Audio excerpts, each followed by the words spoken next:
¿Qué tal? Bienvenidos a su programa de la serie Ciencias del Espacio, pláticas con el doctor Ramiro Iglesias Leal, con quien hablaremos el día de hoy de un tema por demás interesante.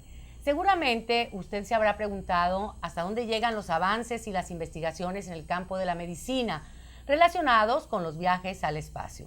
Pues este será el tema de hoy, investigaciones médicas en torno a la exploración espacial. Un tema del que el doctor Iglesias nos ilustrará extraordinariamente, como es su costumbre, dada su especialidad como cardiólogo y especialista en medicina aeroespacial. Doctor, nos da mucho gusto tenerlo nuevamente con nosotros. Gracias por esta nueva invitación.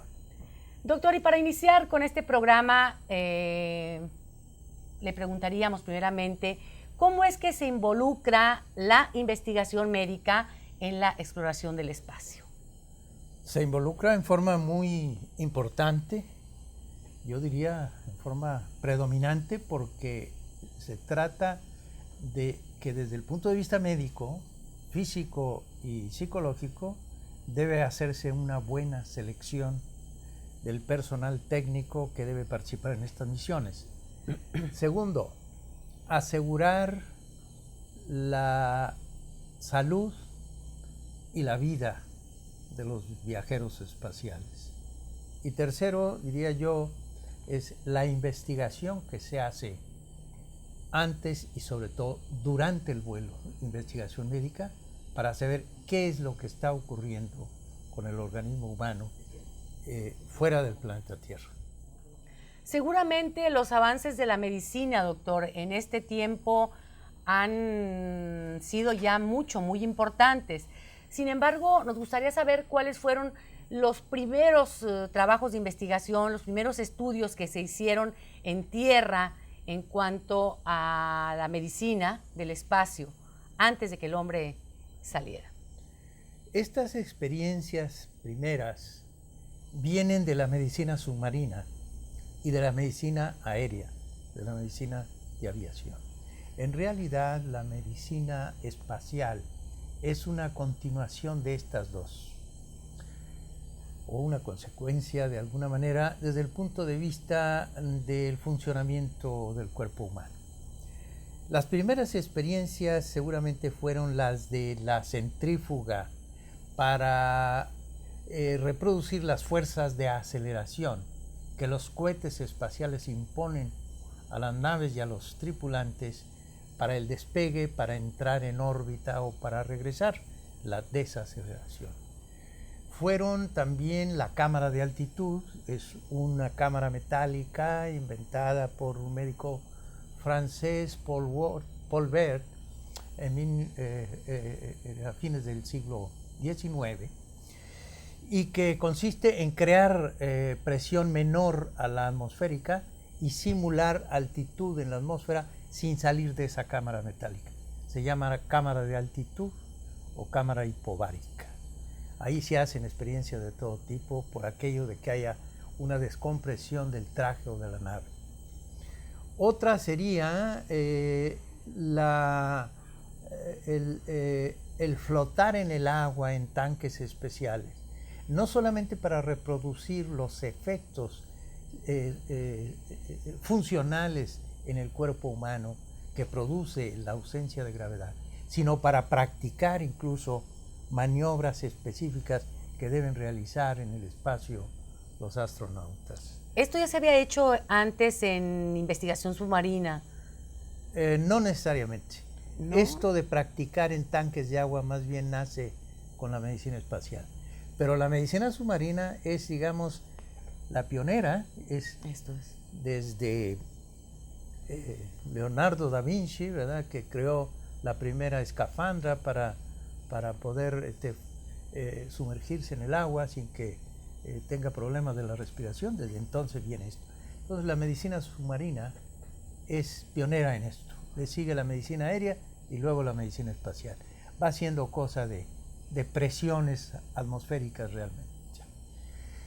Y viene ahora las primeras prácticas que usted me mencionaba, son también vuelos parabólicos en avión. ¿Cómo son? Esos son vuelos con naves jet del tipo del 707, Boeing 707, que la NASA usa y que la Agencia Espacial Rusa también, y que vuelan primero horizontalmente a 8 kilómetros de altura, luego parten hacia arriba hasta 10.000 kilómetros de altura en un grado de 45 grados con respecto a la horizontal. Y en algún momento empiezan a describir una parábola, y durante el término de esa parábola los astronautas y las cosas sueltas flotan libremente, pero solo por 30-35 segundos. ¿Se pierde la gravedad? Se pierde la gravedad, y entonces por unos segundos por lo menos se tiene la sensación exacta de ausencia de gravedad que van a tener en órbita terrestre. ¿Cuántas veces tendrían que haber hecho esto, doctor? Bueno, en la preparación de los astronautas generalmente se hacían hasta 40 vuelos parabólicos en un día. Entonces, estos pobres, astronautas salían con náusea y vómito y una serie de molestias porque era una cosa repetida en un mismo día. Es duro el entrenamiento, pero es necesario para poder reproducir la fuerza, la ausencia de gravedad y luego las fuerzas de desaceleración al volver a tomar el nivel horizontal de ese avión. Otras prácticas son el llevarlos a lugares remotos, inhóspitos, como el polo, como la selva, como el desierto, como lugares calurosos, etc. Y también prácticas de este tipo se dieron en cuartos cerrados para aislar totalmente a los tripulantes y ver cómo se llevaban, cómo se comportaban y si había compatibilidad para entonces llevarlos juntos a determinadas misiones. Básicamente esas son las prácticas anteriores a las que vienen después ya propiamente en el espacio exterior. Disciplinas muy rígidas, un entrenamiento muy difícil, muy extremo. Muy severo, sí. Para los astronautas. Así es. Doctor, y de todas estas disciplinas de la medicina que intervienen en la exploración del espacio, ¿cuáles son las más involucradas en los viajes también al debo espacio? referir a la medicina subacuática y a la medicina de aviación sobre todo. Siguen siendo las mismas de estas otras disciplinas, pioneras o antecesoras de la medicina espacial. La vista, o sea, la oftalmología. El sistema oído, nariz, garganta, la otorrinolaringología. La cardiología. La psiquiatría y la medicina de aviación o la medicina aeroespacial. Pero esto no quiere decir que las demás especialidades, como músculo esquelético o como aparato digestivo o respiratorio, etcétera, tengan menos jerarquía, sino que son, digamos, los pilares de la medicina aeroespacial, esas 5 disciplinas. Doctor, y para ir creando esta nueva disciplina, esta nueva ciencia médica del espacio, ¿cuáles serían las primeras experiencias que tuvieron los médicos para poder decir, bueno, se está creando ya una ciencia médica del espacio? Sí. Quisiera, por elemental justicia, mencionar algunos médicos que han participado en esto específicamente. El primer médico que fue al espacio fue un médico ruso de apellido Yegorov en 1964. El segundo fue un norteamericano, el doctor Joseph Kerwin, en Skylab, a principios de la década de los 70. Y luego vinieron otros. De Rusia siguió el doctor Oleg Atkov, cardiólogo que hizo muchos estudios sobre ecocardiografía. Luego vino el doctor Valery Polyakov, el que mantiene el récord de permanencia en el espacio.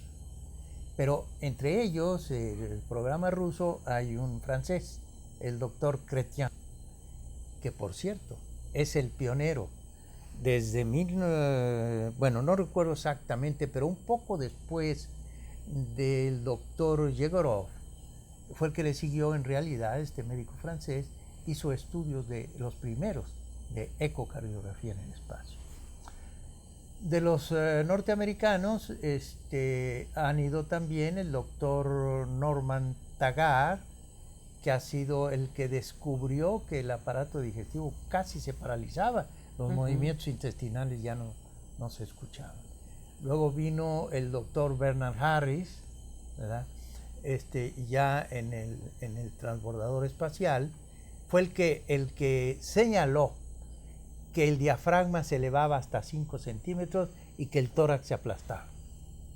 Por cierto, en mi libro yo mencioné, 2-3 años antes se publicó mi libro, y me permití anunciar, como es la tesis que yo desarrollo en esa obra, que las vísceras abdominales al dejar de pesar se acomodarían debajo del diafragma. Y así ocurrió efectivamente.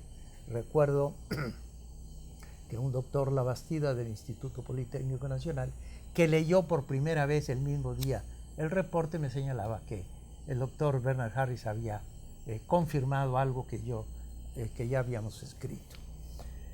Entonces vienen otros más, pero quisiera mencionar aquí al doctor Andrew Gaffney. Él es un médico que se formó en la Universidad de Texas, específicamente en Dallas, que habla muy bien el español, que ha estado con nosotros en varias ocasiones, y fue el primero que hizo un cateterismo cardíaco, es decir, puso un tubito, ¿verdad?, un catéter en una vena y la llevó hasta el corazón y tomó medidas en la vena cava inferior, en la aurícula derecha, etcétera, y algunas otras determinaciones. De manera que quería yo mencionar por lo menos algunos de ellos que han destacado después, aportando muchos conocimientos a la medicina espacial. Pero la pregunta original era cuáles eran los primeros estudios, lo que los médicos se ocuparon. Pues se ocuparon primero que nada de ver qué estaba pasando en términos generales, o sea, un examen físico general como el que se hace en un hospital o en un consultorio. No es igual, a ver cómo está tu rostro, cómo están las pupilas, cómo está tu garganta, cómo el oído, el fondo de ojo, la presión arterial, la temperatura, los movimientos respiratorios, intestinales, etcétera. Y bueno, un examen físico general. Claro. Y luego, cómo están los exámenes de rutina de laboratorio, examen de sangre, de orina, desde etc. luego. Y finalmente, pues no se hacen radiografías hasta ahora en el espacio. ¿En el espacio exterior. todavía no? No. Ya en la Estación Espacial Internacional que está construyendo ya va a haber aparatos de rayos X. No, se ha usado básicamente otro tipo de imagen, que es el ultrasonido. Pues básicamente esto y algunas experiencias muy particulares que podemos referir después, ya como estudios muy especializados. Doctor, estos estudios que han hecho todas estas personas, todas estas aportaciones, me imagino que deben haber quedado registradas. Y si, como usted nos ha contado en programas anteriores, bueno, pues el hombre tiende a poblar el espacio, otros cuerpos celestes, esto tendrá mucho que ver con la medicina del futuro. Serán aportaciones ya registradas para la medicina del futuro. ¿Qué sería lo más importante de todo esto que se ha aportado? Es una muy buena pregunta porque se está haciendo experiencia y se está previendo qué va a ocurrir posteriormente cuando los vuelos sean mucho más prolongados o incluso a otros planetas. Claro. Sí, mire, la preocupación máxima ahora se tiene, por lo que ya se ha venido estudiando, la pérdida de calcio de los huesos. Así es. Y sobre todo de los huesos que soportan el peso del cuerpo humano. Al desaparecer la gravedad en el espacio exterior, los huesos duros, los no huesos necesitan largos, tanto calcio, pues no se ocupan, digamos, y empiezan a eliminar calcio. Eso en primer lugar. Segundo lugar, la atrofia muscular. los músculos antigravitacionales, o sea, los músculos que nos ayudan a permanecer sentado o de pie o caminar. Esos músculos que actúan en contra o para vencer la gravedad terrestre son los que se atrofian importantemente en el espacio.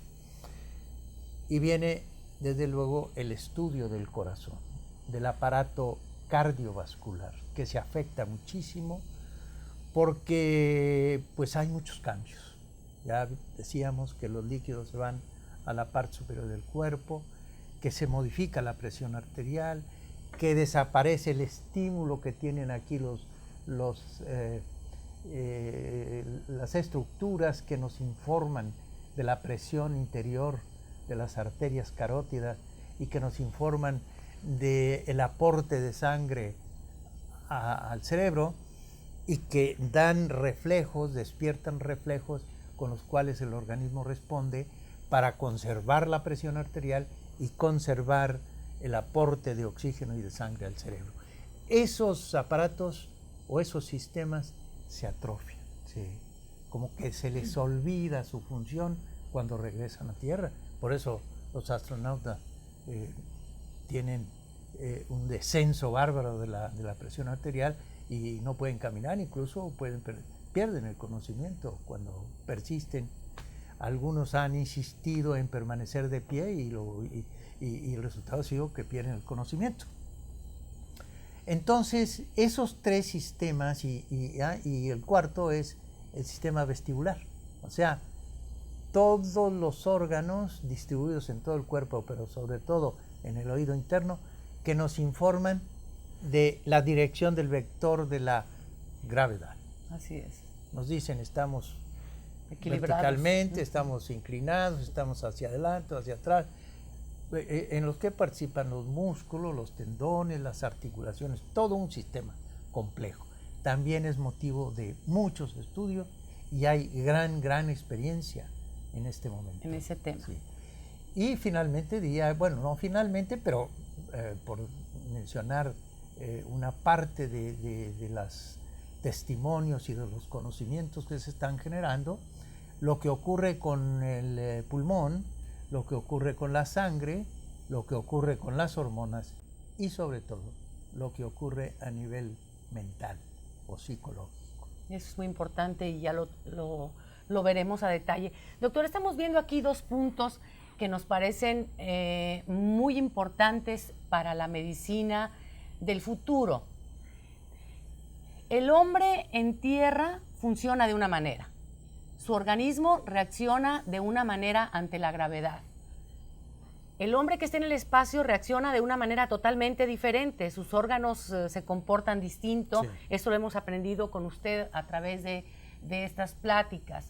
Esto quiere decir que un médico especializado en medicina de la tierra, en medicina normal, como lo conocemos aquí, sea cual fuere su especialidad, no podría interpretar adecuadamente los signos o los síntomas de un hombre en el espacio. Le quiero hacer esta pregunta porque más adelante quisiera preguntarle algo sobre las escuelas de medicina.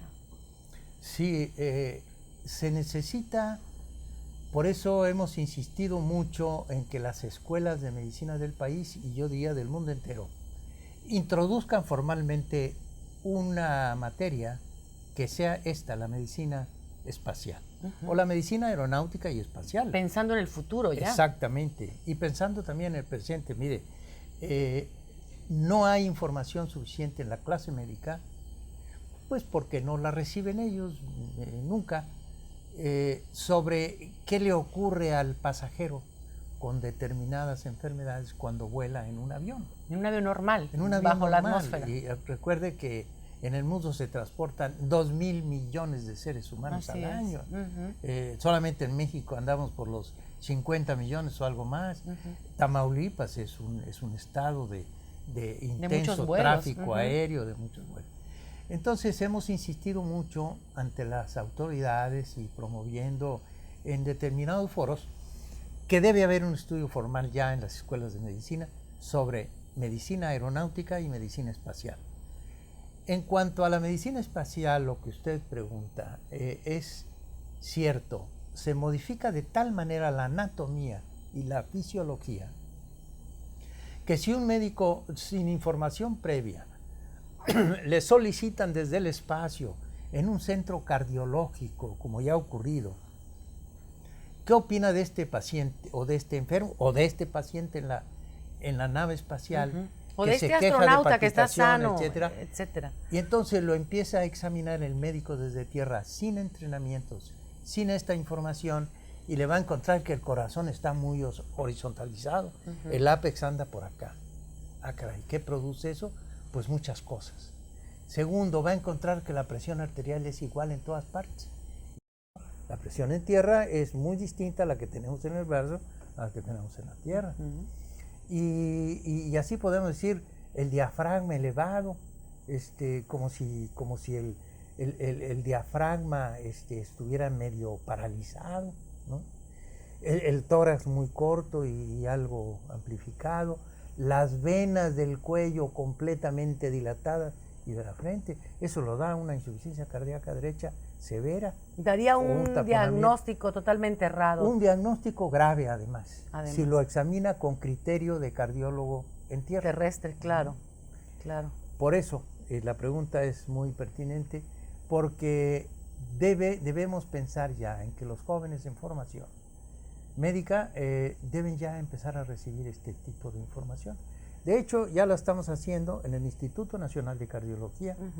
Se me solicitó un módulo de 2 semanas, doy un curso de 2 semanas, a los que ya van a obtener el título de cardiólogo sobre cardiología aeroespacial. Y con ese motivo, durante mi estancia en la Universidad Autónoma de Tamaulipas, he escrito un libro con ese contenido. Que ya presentaremos también, doctor, con mucho gusto. Doctor, entonces no existen aún en el mundo, en algún país, escuelas especializadas en medicina del espacio. Sí, cómo no. ¿Sí? Y muy buenas, por supuesto. Son pioneros en esto los Estados Unidos. Recuerde que ahí se inventó el avión y desde entonces el estado de Ohio, Wright-Patterson, Dayton, Ohio específicamente, es, digamos, la cuna de los estudios más avanzados de medicina aeronáutica y ahora de medicina espacial. Pero los europeos no se quedan atrás, tanto en Rusia como en Francia, en Inglaterra, etc. En los Estados Unidos hay varias escuelas. Hay una, por ejemplo, en Dayton, Ohio. Es del estado, es de la Universidad del Estado.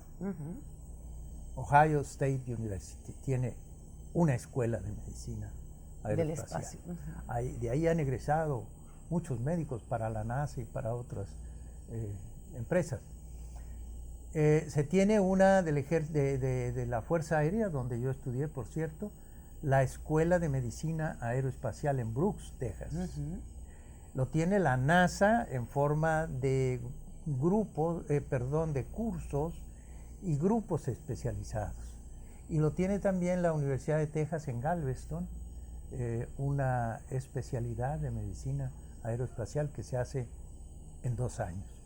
Pero en Francia, en Toulouse, en Londres, en Moscú, hay escuelas de medicina, en Japón, etc.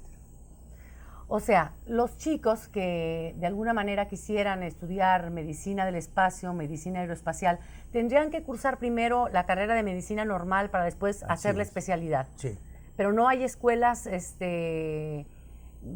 escuela de medicina desde el principio, enfocada a la medicina del futuro, a la medicina del espacio. No hasta ahora, no. No hasta ahora. Se toma ya a partir de ser un médico y de preferencia tener ya una especialidad. Y entonces sí, medicina del espacio. De preferencia, pero no necesariamente. Se puede ser internista, cirujano, tener una especialidad, como fue mi caso, la cardiología, y luego esto. Pero quisiera mencionar lo siguiente. Hasta hace unos 4 o 5 años, yo me enteré que 48 universidades de los Estados Unidos tienen investigación médica espacial. Ay, qué interesante. 48 universidades. Es la Asociación de Universidades con Investigación Espacial. Bueno, no todas tienen medicina, investigación de medicina, pero investigación espacial. Investigación espacial. Dice, 48 universidades solo en un país. Nosotros no tenemos ni una. Tenemos un curso básico de medicina de aviación en la Secretaría de Comunicaciones de hace ya algunos años. Y es un curso breve de 2,5, 3 meses, sobre todo para orientar a los médicos que se ocupan de la certificación médica del personal técnico aeronáutico. Pero es lo único que tenemos en este momento. Pues habría que replantearse este tipo de estudios a nivel mundial, ya que pues la medicina va hacia allá. Y sí me gustaría preguntarle, doctor, ya que pues sabemos de sus estancias en Rusia, en la NASA, de todo el trabajo que usted ha realizado, ¿cuál sería su aportación, doctor, a la medicina aeroespacial como médico? Bueno, creo de alguna manera haber aportado el hecho de organizar el conocimiento y exponer un trabajo que se me ha escuchado en varios foros. Ha sido en Estados Unidos, en Canadá y en Austria. Se llama Examen Clínico Cardiovascular en el Espacio. Y entonces ahí analizo punto por punto el significado que tiene el que las venas de la frente estén dilatadas, las venas yugulares, el que la presión arterial sea la misma, el que el corazón esté horizontalizado, que el tórax, que las piernas estén muy adelgazadas. Y entonces yo hago una llamada de atención en el sentido de decir, estos datos son normales en el espacio exterior, pero si los analizamos en tierra, si los encontramos en tierra, son datos que indican enfermedades muy severas, y les digo cuáles son. Pues una aportación muy, muy importante y que además tendrá mucho que ver con la medicina del futuro.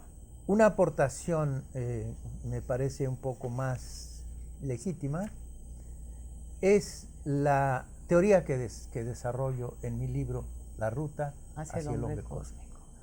Ha sido de tal simpatía esta hipótesis de evolucionista que yo defino el perfil del Homo Cosmicus, o sea, de la mujer y el hombre cósmico, de aquel que va a gestarse, a nacer, a desarrollarse, a evolucionar y a morir en el espacio exterior. Y digo, ¿cómo va a ser físicamente, fisiológicamente, mentalmente? Pues este va a ser un tema de otro programa, doctor, y de un programa completo, porque el primer hombre que nazca en el espacio, el primer bebé cósmico debe tener tantas cosas que decirnos acerca de esto que tendremos que tocar un programa especialmente para Y al haber desarrollado esto, le valió que el libro fuera premiado por la Academia Internacional de Astronáutica, que es el organismo académico más importante en el mundo, con sede en París, que agrupa a los científicos de NASA, de las agencias espaciales del mundo entero. Y que seguramente usted se lo merece, doctor, por todos sus conocimientos y que además tan amablemente comparte con nosotros. Pues el tiempo se nos termina en este programa, pero queremos invitar a nuestros amigos que nos están acompañando a través de la televisión a que nos acompañen en nuestra próxima emisión de Ciencias del Espacio, pláticas con el doctor Ramiro Iglesias Leal. Doctor, le agradecemos muchísimo el haber estado con nosotros nuevamente. Mucho gusto de volver a estar aquí. Gracias a usted. Hasta la próxima.